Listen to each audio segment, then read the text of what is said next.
Tiniyak ang kahandaan sa posibleng epekto ng pagtama ng El Nino sa bansa. Detalye ng balita mula kay Bal Gonzales sa Rich Pai. Bal, good morning.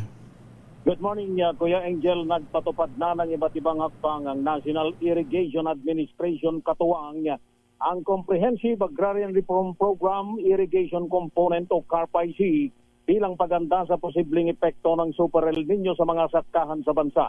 Kabilang sa isinasagawang preparasyon ng inspeksyon at assessment sa mga irrigation facility, desilting o paglilinis ng mga kanal at maintenance activities. Layunin nito na mapabuti ang daloy ng tubig at matiyak ang sapat na supply ng irigasyon para sa mga magsasaka ngayong tag-init. Pinalalakas din ng NIA ang koordinasyon sa Irrigators Association, mga lokal na pamahalaan at iba pang partner agencies para sa mas maayos na water management at pagpapatupad ng water conservation measures. Inikayat din ng ahensya ang paggamit ng climate resilient technologies gaya ng solar-powered irrigation system upang makatulong sa pag-aangkop ng mga komunidad sa posibleng matinding tagtuyot na dulot ng Super El Nino.